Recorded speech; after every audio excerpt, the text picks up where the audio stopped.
Dear viewers, আসসালামু আলাইকুম। সবাইকে পোলট্রি তথ্য ও সেবা পেজে স্বাগত জানাচ্ছি। সাথে আছি আমি ভেটেরিনারিয়ান ডাক্তার শাহিন আহমেদ মণ্ডল।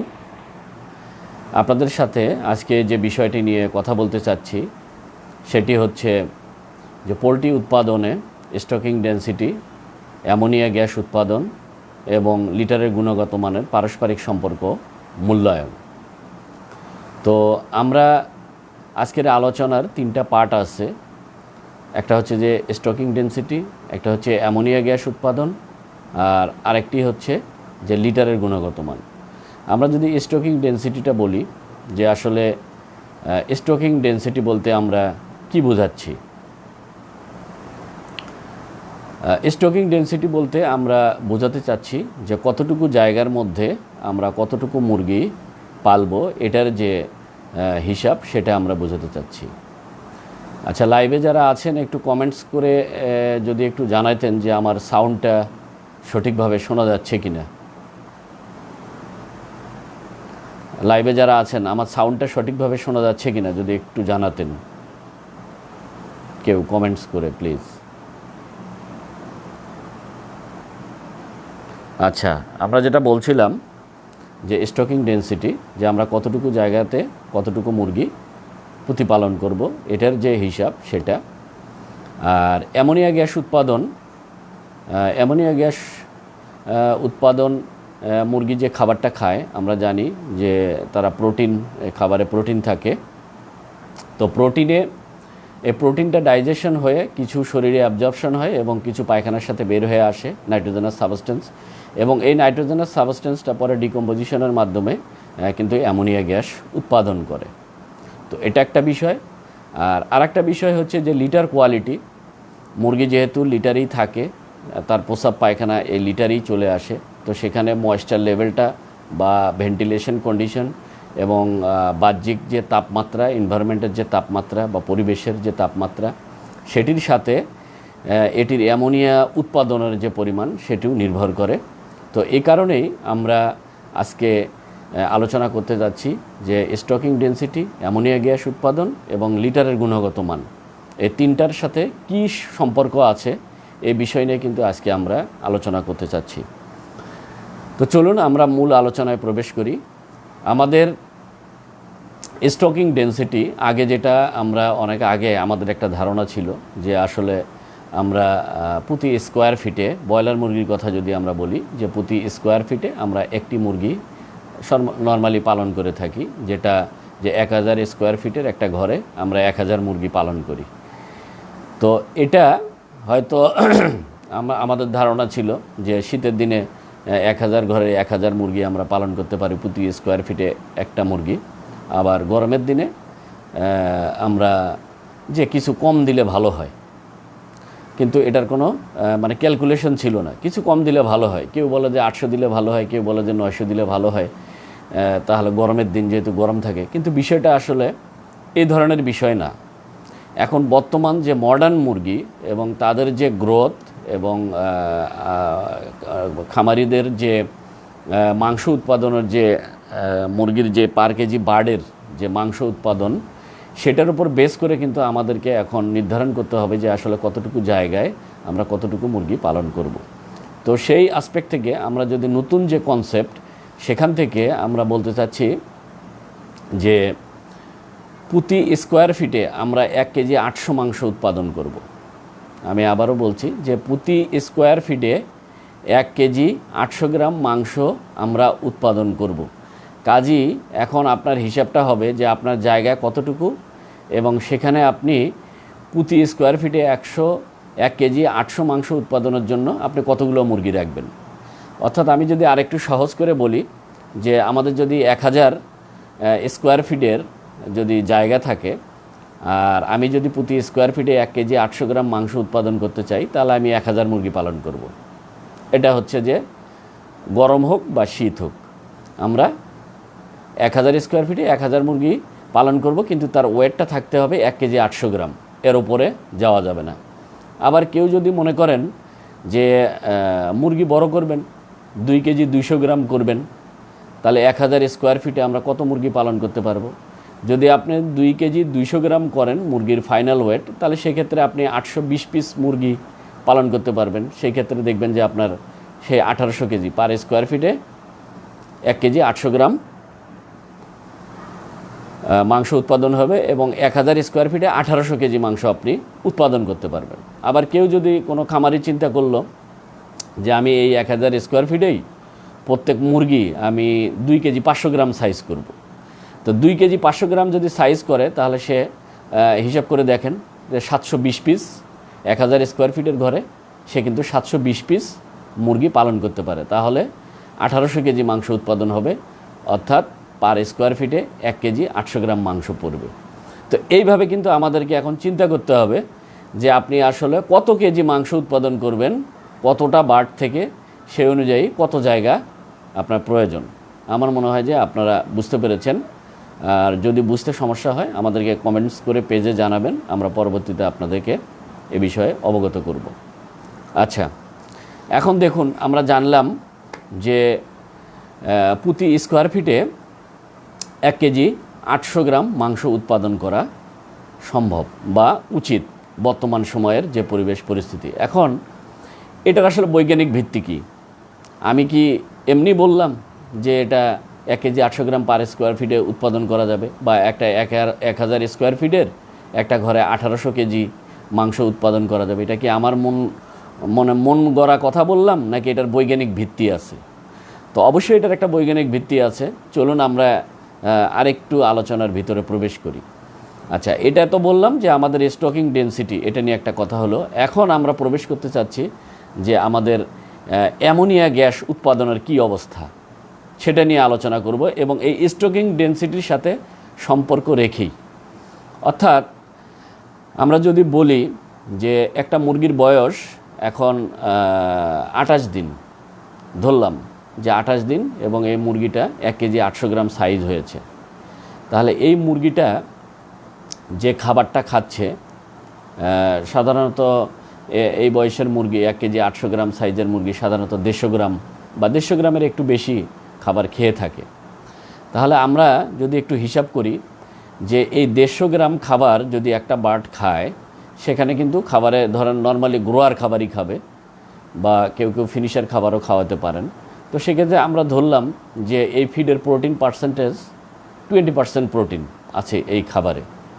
তো যদি একটা বার্ড 150 গ্রাম খায়, সেখানে যদি 20% প্রোটিন থাকে এই খাবার থেকে, সে যদি 20% প্রোটিন পায়, তাহলে আমরা একটু যাদের ক্যালকুলেটর আছে হিসাব করি, আমরা দেখি যে 150 গ্রাম খাবার খেলে সে 30 গ্রাম ক্রুড প্রোটিন, যেটা ক্রুড প্রোটিন হচ্ছে 30 গ্রাম পায়।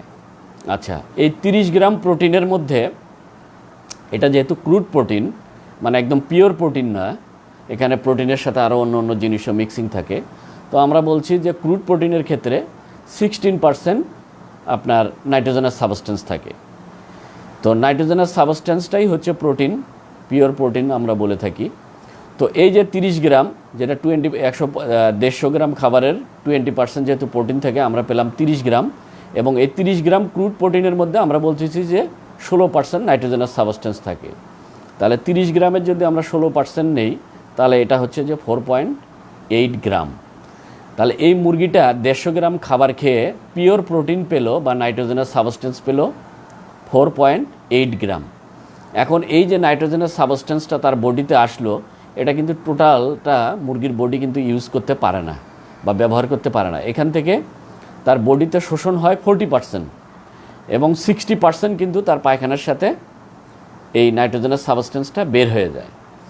তাহলে এই যে 4.8 গ্রাম আমরা পেলাম, সেখান থেকে যদি 60% বের হয়ে যায় পায়খানার সাথে, সেটা কিন্তু তাহলে 2.88 গ্রাম, অর্থাৎ 2.88 গ্রাম তার পায়খানার সাথে লিটারে বের হয়ে গেল। আচ্ছা, এখন এই যে নাইট্রোজেনাস সাবস্টেন্স যেটা 2.88 গ্রাম পায়খানার সাথে বের হয়ে গেল, এই নাইট্রোজেনাস সাবস্টেন্সটা থেকেই কিন্তু আসলে শেডে অ্যামোনিয়া গ্যাস তৈরি হচ্ছে। তাহলে এই যে 2.88 গ্রাম একটা বার্ড যখন 50 গ্রাম খাবার খেলো, তার থেকে লিটারে আসতেছে 2.88 গ্রাম নাইট্রোজেনাস সাবস্টেন্স। এখন এই নাইট্রোজেনাস সাবস্টেন্সের পুরোটাই কিন্তু অ্যামোনিয়া গ্যাসে আসলে কনভার্ট হয় না বা অ্যামোনিয়া গ্যাসে পরিবর্তন হয় না। এখান থেকে ধরলাম যে যেহেতু এটা ওপেন শেড, মোটামুটি বায়ু চলাচল আছে, তো আমরা যদি ওপেন শেডে চিন্তা করি এই 2.88 গ্রাম থেকে 50% আপনার অ্যামোনিয়া গ্যাসে কনভার্ট হবে বা পরিবর্তন হবে। তাহলে আমরা দেখলাম যে 1.44 গ্রাম হচ্ছে অ্যামোনিয়া গ্যাস উৎপাদন হলো। তাহলে একটা মুরগি খেলো কত? 150 গ্রাম খাবার খেলো, এবং ওই মুরগির যে পায়খানা সেখান থেকে অ্যামোনিয়া গ্যাস কত উৎপাদন হলো? 1.44 গ্রাম। আচ্ছা, এখন এই যে 1.44 গ্রাম যে উৎপাদন হলো একটা মুরগি থেকে, এটা যদি টোটাল মুরগি থেকে এইরকম 1000 স্কোয়ার ফিটের 1000 মুরগি থেকে যদি এই ধরনের 1 পার বার্ডের প্রত্যেকটা থেকে 1.44 গ্রাম নাইট্রোজেনাস সাবস্টেন্স থেকে যদি অ্যামোনিয়া গ্যাস উৎপাদন হয়, তাহলে এটাকে পিপিএমে কনভার্ট করে দেখা গেছে যে এটা 5 to 25 ppm অ্যামোনিয়া গ্যাস। আমরা যেহেতু অ্যামোনিয়া গ্যাসটা আসলে পিপিএমে কনভার্ট করি, এবং এখানে আরও কিছু ক্যালকুলেশন আছে, যেহেতু ঘরের 1000 স্কোয়ার ফিট আমরা যদি চিন্তা করি, এবং এই ঘরের হাইট যদি 10 ফিট থাকে, তাহলে 10,000 স্কোয়ার ফিট, এটাকে আমরা এই গ্রামটাকে ক্যালকুলেশনের মাধ্যমে কনভার্ট করে পিপিএমে নিয়ে গেলাম। এই 1.44 গ্রাম অ্যামোনিয়া গ্যাস, যেটাকে আমরা বলছি 5 to 25 ppm। তো নর্মালি একটা শেডে সর্বোচ্চ 25 ppm, এটা হচ্ছে সহনীয় পর্যায়ের অ্যামোনিয়া গ্যাস মুরগির জন্য। আপনারা হয়তো একটু ডিফিকাল্ট হচ্ছে, বাট আপনারা একটু চিন্তা করলেই বুঝবেন যে আমরা যে পার মুরগি থেকে 1.44 গ্রাম অ্যামোনিয়া গ্যাস উৎপাদন হলো, যেটা 25 ppm আমরা বলছি, এটা হচ্ছে যে মুরগির একটা সহনীয় পর্যায়ের অ্যামোনিয়া গ্যাস। এখন চিন্তা করেন, এই যে 25 ppm অ্যামোনিয়া গ্যাস উৎপাদন হলো, এটা যদি আপনার এয়ার কন্ডিশন ঘর হয়, ধরলাম যে এটা একটা এয়ার কন্ডিশন ঘর, তাহলে এই এয়ার কন্ডিশন ঘরে কিন্তু আপনার 25 ppm হবে না। এই সেম পরিমাণ খাবার খেয়ে সেম অ্যামোনিয়া সাবস্টেন্স থেকে, যেটা পায়খানার সাথে বের হলো, এখান থেকে 5 to 10 ppm তৈরি হবে। কেন? কারণ এটা লিটার ময়েশ্চারটা কম থাকবে, ইয়ারটা টেম্পারেচারটা কম থাকবে, ভেন্টিলেশনটা ভালো থাকবে, যে কারণে এখানে কিন্তু আপনার 5 to 10 ppm তৈরি হবে। আচ্ছা, এটাই যদি এভারেজ ওপেন শেড হয়, তখন আমরা বলছি যে এটা 15 to 25, মানে 15 থেকে 25 ppm অ্যামোনিয়া তৈরি হবে, যেটা মুরগির জন্য সহনীয়। আবার এটাই যদি আপনার ঘরে বায়ু চলাচল যদি একটু কম থাকে এবং লিটার যদি মোটামুটি একটু ভিজা থাকে, তাহলে এখানে কিন্তু আপনার এই সেম পরিমাণ খাবার খেয়েই কিন্তু আপনার অ্যামোনিয়া উৎপাদন হবে প্রায় 40 থেকে 80 ppm, যেটা বার্ডের জন্য কিন্তু ক্ষতিকর। আমরা কি বলছিলাম যে 25 পর্যন্ত সহনীয়, তবে এর উপরে গেলেই কিন্তু এটা ক্ষতিকর। তাহলে এই সেম পরিমাণ খাবার খেয়েই যদি পোর ভেন্টিলেশন থাকে, বায়ু চলাচল কম থাকে, এবং যদি লিটার ময়েশ্চার থাকে, বেশি ভেজা থাকে, তাহলে কিন্তু এটা 40 থেকে 80 ppm অ্যামোনিয়া গ্যাস উৎপাদন হচ্ছে, অর্থাৎ এটা খারাপ। আচ্ছা, এখন যদি আরও ডেঞ্জারাস কন্ডিশন হয়, যে লিটার একেবারে অনেক পরিমাণ ভেজা এবং বাহিরে এনভায়রনমেন্টাল টেম্পারেচার অনেক হাই, তাহলে এটা কিন্তু 100 ppm এর উপরে চলে যাবে। তখন কিন্তু এটা মুরগির জন্য একেবারেই থ্রেট। তখন কিন্তু মুরগিতে ঠান্ডা চলে আসে, বিভিন্ন ধরনের রোগবালাই চলে আসে। তো দেখেন, আসলে সেম পরিমাণ খাবার খেয়েই মুরগি যে অ্যামোনিয়া গ্যাস উৎপাদন করছে, সেটা কিন্তু আপনার লিটার কন্ডিশনের বা টেম্পারেচার, এনভায়রনমেন্টের তাপমাত্রার সাথে ভিত্তি করে কিন্তু এটা চেঞ্জ হয়ে যাচ্ছে। যে এয়ার কন্ডিশন ঘরে এক ধরনের অ্যামোনিয়া উৎপাদন হচ্ছে, ওপেন শেড হাউস এভারেজ, যে একটু বায়ু চলাচল ভালো, লিটার ময়েশ্চার ভালো, একটু ঝরঝরে আছে, এটাতে এক ধরনের হচ্ছে। আবার ধরেন আপনার যেটা মানে ভেন্টিলেশন খারাপ, লিটার ময়েশ্চার বেশি, সেখানে এক ধরনের হচ্ছে। আর যেটার একেবারে আরও বাজে অবস্থা, সেটাতে কিন্তু আরও খারাপ অবস্থা হচ্ছে। তো আমরা দুটো পার্ট আলোচনা করলাম, একটা হচ্ছে যে স্টকিং ডেনসিটি, একটা হচ্ছে অ্যামোনিয়া গ্যাস উৎপাদন, আর একটা হচ্ছে যে এবার আসি যে একটু লিটার কন্ডিশন নিয়ে কথা বলি। এখন দেখেন, যদি কোনো একটা বার্ড 150 গ্রাম খাবার খায়, তাহলে লিটার ময়েশ্চার থাকে 30% এবং তার গ্যাস উৎপাদন হয় আমরা বলছি 25 ppm প্লাস বা অ্যারাউন্ড 25 ppm। আচ্ছা, এখন যদি ওই সেম শেডেই ধরেন 1000-এর শেডেই কোনো মুরগি বা কোনো মুরগি যদি 150 গ্রাম না, ওই মুরগিটাই যদি 200 গ্রামের উপরে খাবার খায়, ধরেন 250 গ্রাম খাবার খাচ্ছে বা পার বার্ড 250 গ্রাম খাবার খাচ্ছে, তখন কিন্তু তার লিটার ময়েশ্চার বেড়ে দাঁড়াবে 45 থেকে 50%। কারণ সে বেশি খাচ্ছে, তার লিটারটার সাথে বেশি অ্যামোনিয়া প্রোডাকশন হবে, নাইট্রোজেনাস সাবস্টেন্স প্রোডাকশন হবে, লিটার বেশি ভিজে যাবে। তাহলে 250 গ্রাম খাবার যদি কোনো মুরগি খায়, তাহলে সেখানে কিন্তু ময়েশ্চার লেভেল বেড়ে দাঁড়াবে 45 to 50%, এবং তখন অ্যামোনিয়া গ্যাস উৎপাদন দাঁড়াবে প্রায় 40 থেকে 60 ppm।